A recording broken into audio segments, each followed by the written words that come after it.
Welcome back. This is Let's Do Something, and today we're doing something again. Our crankcase vent tube is missing. We took the truck on a longer drive than usual. I usually don't take it too far because I'm still, obviously tinkering with it and doing different things. Well, we took it out on a good little drive. When we got back, our vent tube we made was missing. It decided to detach itself and fall off somewhere.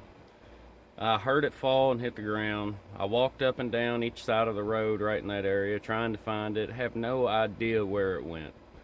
It must have flew wherever it did go because it's gone. So we're back at step one. We're going to make another one, and we're going to make it a little bit better this time, so that way there's no chance of it coming off, unless we want it to, obviously. So with that being said, I'll take y'all back here and I'll show you what we got so far. So as of right now, this is what I have as far as a plan, which I'm sure I'm going to end up changing something up before we're done because that's just how it goes. So we got this that came off the truck initially, and this is the original, I guess, vent canister. This catches the oil and has it run back into the motor. We're going to go from this. What we're going to do is cut this piece right here off, so that way when we stick it back down into the cover, it's going to get stuck this time, and there's no chance of it coming off without us helping it come off. And then we're going to take that, cut that off. We're going to weld it on to this here sleeve that is just a tad bit bigger than it, just very little. This sleeve fits into this tube a little more tightly. And we're going to weld the sleeve into the tube. After we weld this, we're going to put a cut in this pipe, and we're going to bend it around, so that way if we do push oil in, the oil will run back down back into the valve cover before it gets sucked into the intake, which if it does, diesels will burn oil. It's not a big deal. No huge deal. Diesels like it. It is what it is. But if we can keep it from happening and keep more oil in the motor, then why not? So we're going to do that. We'll weld all this up, and we're going to put it back on, and this time I'm going to weld it to the intake tube because I have a steel air intake. So we'll weld it all together, paint it, make it look pretty, and hopefully not have to do it again. So I'll get back to you when we got something going. And so first things first, we are going to cut this pipe roughly about right there because it's been smashed down, which I hope you can see that. It's been kind of squared off on two sides. So we're going to cut it off and round it back up.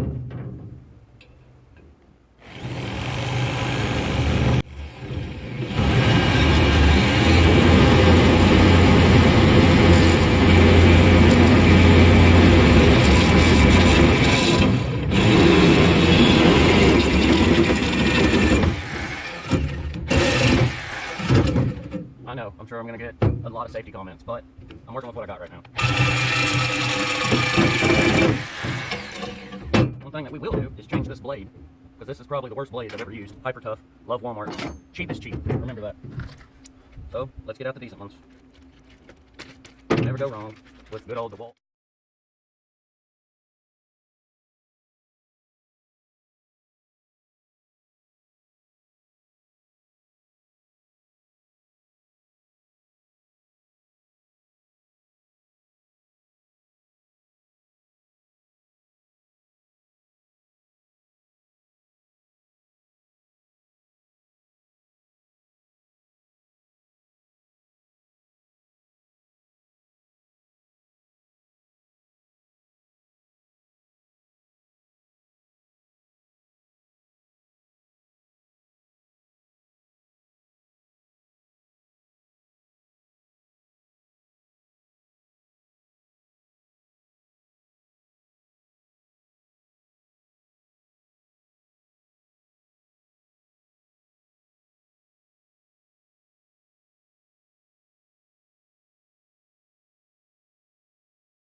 Alright.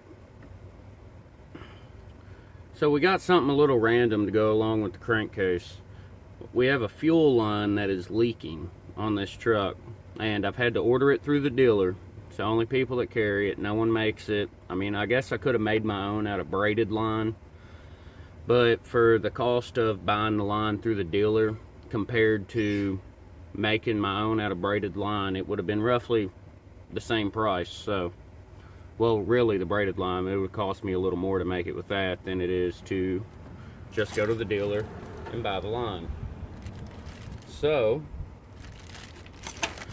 I guess I'm going to show y'all me replacing this line, and after we get the line replaced, we'll get back to doing the crankcase vent. Alright, so right there at that fitting, you see the mark on the line. That's where we are leaking. And I don't know if you can tell in the video or not, but that fitting there is pretty rounded off. And not sure who did it. We put a new pump on, as you can see, and when I put the pump on, I had issues getting that line to tighten down and seal. So that's why we are replacing the line. We couldn't get it to seal, and there's that little notch in it. And I noticed after we replaced the fuel pump and we started getting adequate fuel pressure, well, so, alright, sorry, she's a silly one. So we're going to try to get this line off. We may have to use a pair of vice grips or channel locks. That's what I did last time. I'm going to attempt to do it with a wrench now and see how it goes. Hopefully we can get it to back off of there.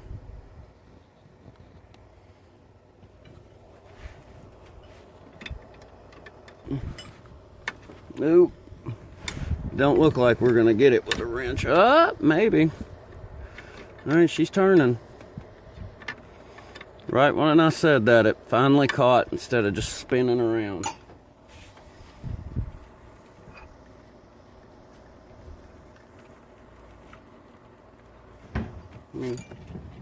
As you can see, oh, sorry about that. Neighbor came out and got their trash can. I don't know if y'all could hear that. But we're starting to get this thing to spin off of here. I mean, I understand brass fittings to stop corrosion and keep everything from seizing up and rusting. But I tell you what, they could do something a little tougher for the hex part of it. I'm sure there's a way. There's a reason engineers make as much as they do. I'm sure they're smart enough to come up with an alternative. But we about got it out now. I seen on this new line too that there is an O-ring here, and I'm wondering if maybe that's what was causing the leak.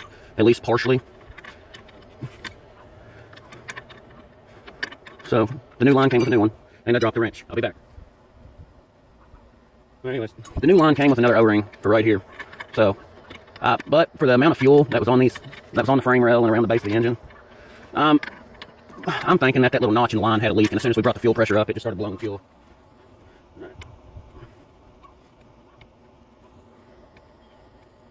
Alright, there's that part. This also has an O-ring seal.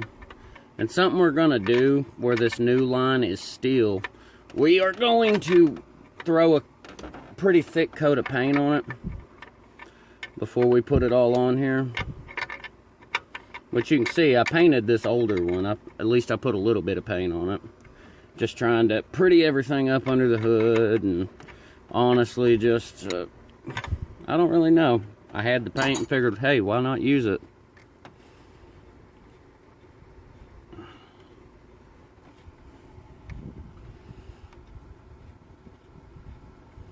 This top part was a 19 millimeter and the bottom is a 5/8. At least it was on mine with how rounded off the head of this bolt is.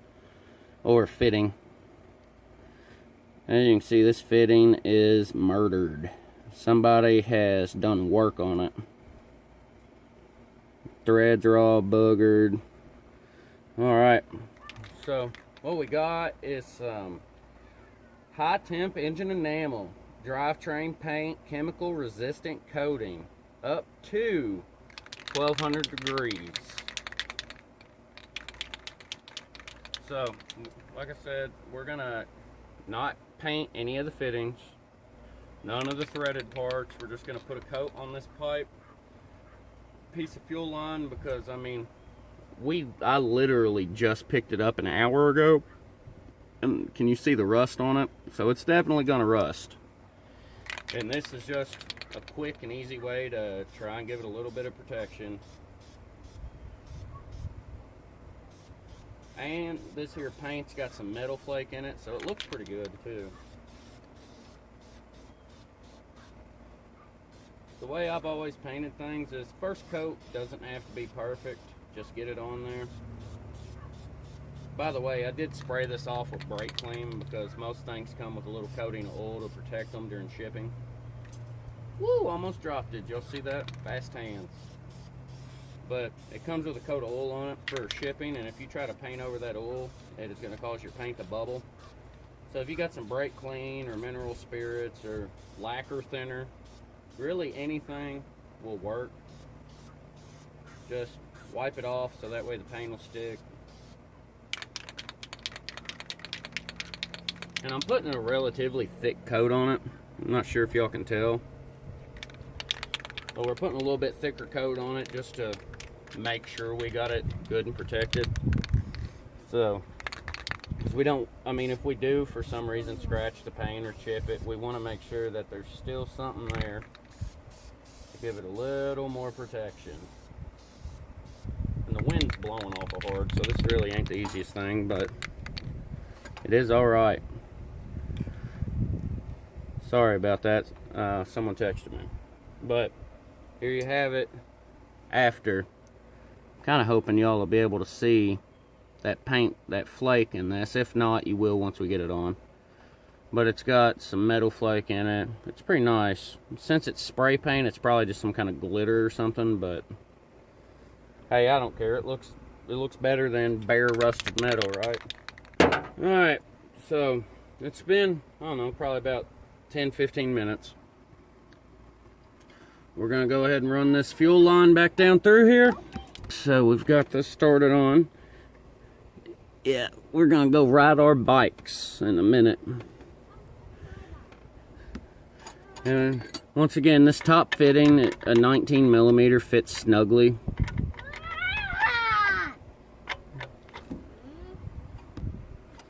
Okay, but I was saying a 19mm fits snugly on the top, and she's crying. Hang on, I'll be back. Alright, so 19mm fits the top. I've said that like 47 times, I'm sorry. And then it is a 5/8 fit the bottom on the old line. But before we tightly snug all these down tightly, you just put them on loosely, so that way you have room to manipulate the line, because this new line's not fitting up the same as the older one. Here, I'll give you all a view of the bottom so you can see what I'm doing here. Alright, can y'all see how that fitting is not really doing it? It's close, but it's not lined up. And that is what we are fighting. Which most of these hard mount lines or pre-bent lines, they're typically off by a little usually, because people messing with everything. But I mean, if you just take your time and play with it, you can typically get them. You just gotta keep working at it until it catches. Once you get threads caught, it goes pretty smooth. So we've got the threads caught now. We're gonna take our wrench and we're gonna start threading. If it feels like it's cross threaded, just stop and start all over. Like if it's going in and you're fighting it to go in, like there's a lot of pressure, you do not want to cross thread these fittings because you will have a leak. So just take your time. If you get frustrated, walk away for a minute and come back to it. Because in the end, you getting frustrated and rushing it and fighting it, you're just going to end up having to do it all over again because you're still going to have a leak. So take your time, get it to line up, and it will pay off in the end. Just remember, all good things come in time. So take your time, and eventually you will get it. I promise. That done down there. Now we are going to come back up here, and we are going to go ahead and tighten down on this one, and we are done.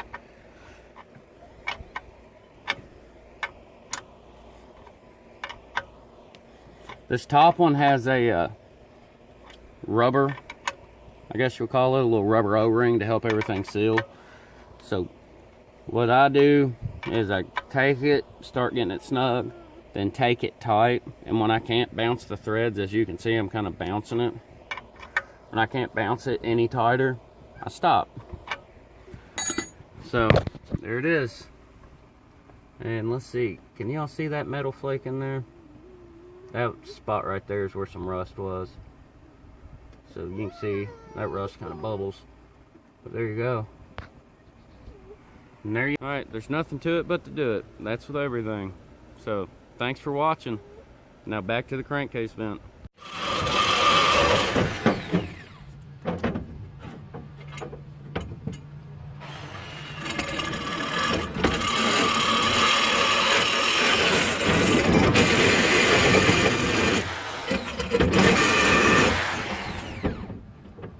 Alright, what we're having to do is make like a check mark shape in order to get this around enough. And the problem with that is, once it's bent, it's practically sealing everything off. Cut more out of it right here. We're going to cut this chunk out, and then we're going to fill the holes when we go to weld it, and hopefully that'll bring it around enough. So I just got another idea. We're going to try that first because we have plenty of pipe and we can redo everything we've already done. So we're going to try this first and see if we can do it this way.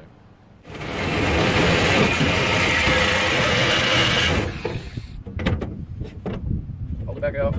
Cut all this off.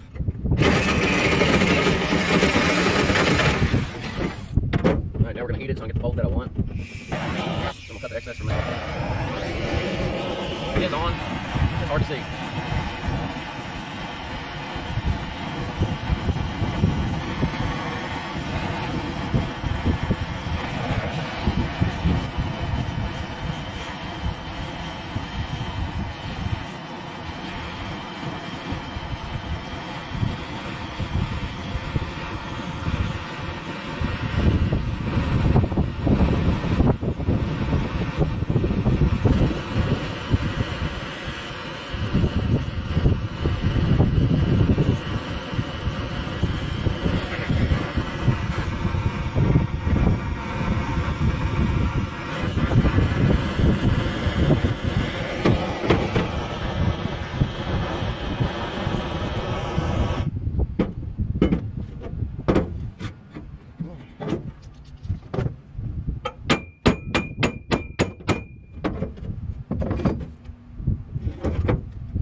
We're kind of back in the same place, except for now there's less material on the sides.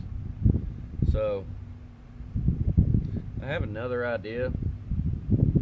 That boss just cutting it off, and we're going to angle cut a couple portions and just piece them together by tack welding it all until we get the angle that we want. So it's going to kind of go, I don't know, let's say it's going to come up, then it's going to hook, then it's going to hook, then it's going to hook again until we get it where we want it. So with that being said, I'm going to go ahead, cut this off, and we're going to start over. Well, now that I found my sharpener. Alright, so we're going to cut it off here, right? There's the first cut.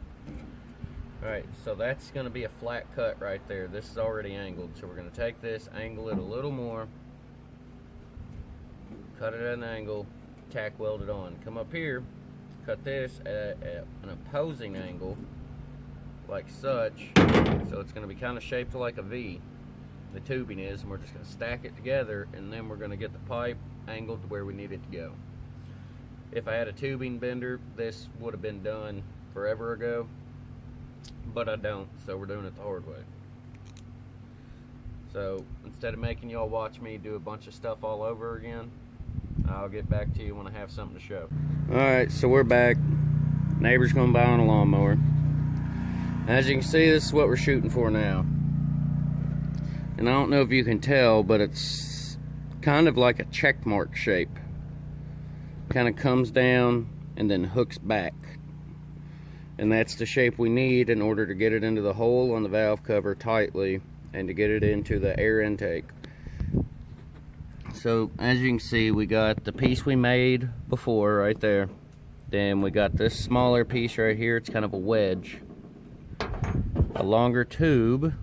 And then our main tube. So what we're gonna do, we're just gonna put some tacks on all of this. Go up here, make sure it's the right shape. If not, I'll modify it to whatever I need to do. And then hopefully we can cut this long tube here down to size. Get it down to the right length, weld everything solid and stick it in. Which of course we're gonna have to grind some of this and clean it up. We're gonna paint it also. So I'll get back to you once I have something else for you. Alright, y'all can see this thing has turned into a monstrosity, but it will look better when it's done. Alright, so you can see I've had to run a bunch of little pieces here to make this work, and it's kind of an odd shape, but with that shape, which I'm going to fill that gap there, don't worry. Alright, there's oil that's going to get pulled up out of this valve cover. And my thoughts about the shape was, because I could have went straight up and just hooked it into the tube. Which initially that was my thought. But as I got to looking at it and messing with sizing everything up, I came up with this. Now my thoughts are, that oil that gets pulled out of the valve cover, it is going to run back down into the valve cover before it gets to this top half.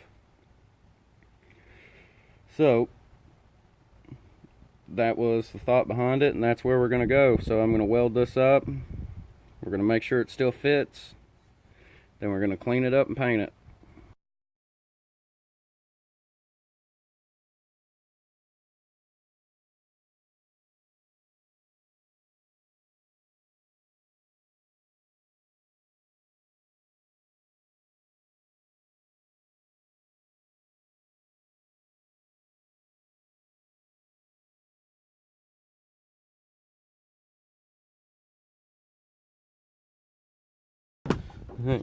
Slowly but surely we're getting there.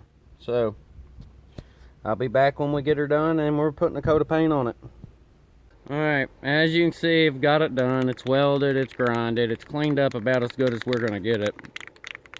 So what we're going to do is paint it, which I have this here, which it's the same black with that metal flake in it that we used on the fuel line. But our high temp primer exploded for some reason or another, and here we go.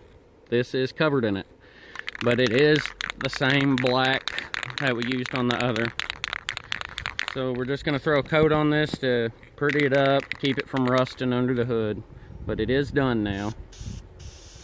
And what I always do, which I think I've told you all this before, the first coat I just kind of rough it. Which it ain't, the first coat ain't got to be perfect. Just get it on there, let it dry, and then go over it again and cover it completely.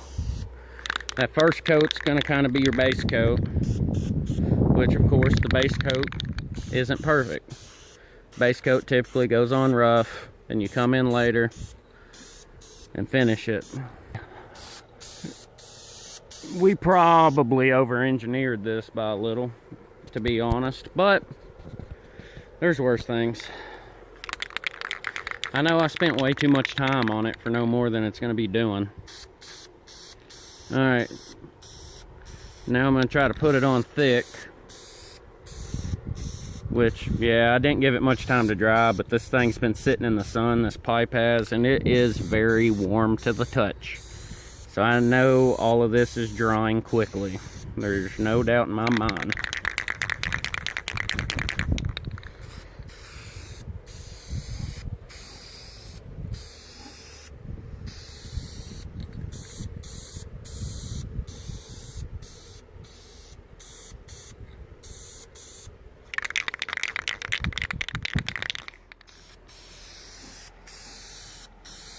And I did leave a slot right there in the side of this pipe, just to help release a little bit of the vacuum, because it's like I said in the video for the other one, I'm really not wanting to create a massive vacuum in the crankcase by doing this.